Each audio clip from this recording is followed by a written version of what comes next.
I've written about it in a couple of my previous books, how the CDC, they were busted some years back because during the Obama-Biden administration, they actually suppressed the results of a study that they had conducted on defensive gun usage, showing that DGU, defensive gun usage, greatly outweighed that of criminal usage.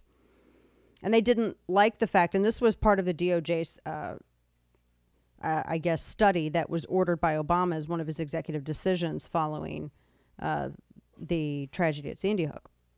And so after the CDC, the left was accusing the right of blocking any and all, blocking the CDC from studying, quote unquote, gun violence. But the truth of the matter is that they were never blocked from studying, quote unquote, gun violence.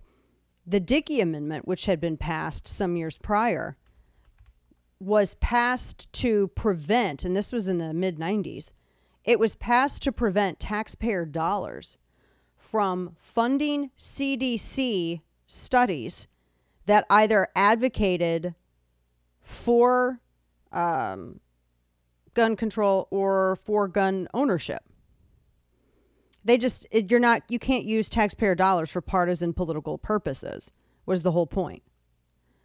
And the left was apoplectic over this, and they've been ever since, and they've misrepresented it ever since, because if they can't use taxpayer dollars to investigate and not investigate, if they can't use taxpayer dollars to advocate for gun control, then, they're blocked.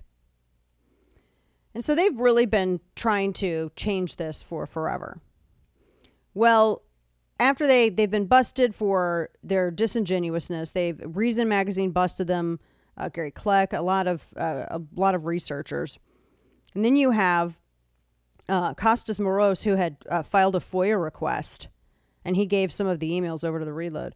He filed a FOIA request and discovered, kind of again, more of what we know, how the CDC was pressured by gun control advocates in private meetings that it was having with gun control advocates, pressured to remove any statistics about defensive gun usage because it compromised the narrative for gun control advocates. So they had another study that they had, and it was commissioned looking at the estimated defensive gun usage. And what they ended up concluding matched what Florida-based criminologist Gary Kleck had concluded, that it happens, anywhere between, it can go up to 2.5 million times per year. By the way, one of the reasons why there's such disparity is because different areas report DGU in different ways. In some instances, if you just present the gun without even having fired a shot, that can be counted as DGU. In other areas, you actually have to fire the gun. And in many instances, it's not even reported.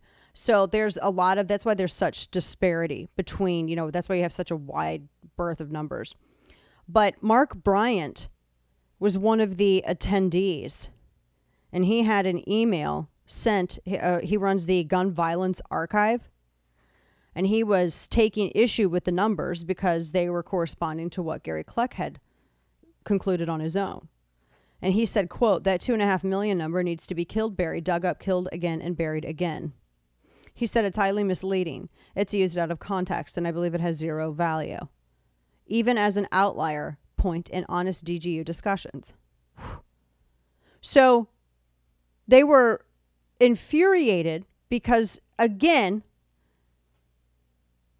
when they studied defensive gun usage, it compromised their narrative. And the CDC, if you needed any further proof that it is a political organization at this point, particularly after everything that we've seen with the pandemic and lockdowns, then you have enough. The evidence is overwhelming. Here they were taking direction from gun control advocates. And so they removed this reference. They deleted it to satisfy gun control advocates. The CDC is working with them, saying they want to use the CDC and have this appeal to authority with the CDC. Oh, it's the CDC. They're about health and science. They know. Gun control advocates wanted to portray firearm ownership as a health issue. And that's why they were trying to run all this through the CDC. They wanted the CDC to weigh in and validate their narrative so that they could use that authoritatively to try to diminish rights. And the CDC is allowing itself to be used in that manner. As Costas Moros was telling me on Twitter, I mean, that's one of the good reasons why the Dickey Amendment was passed, to prevent taxpayer dollars from being used for this. Because they're running right up along the line right now of doing it.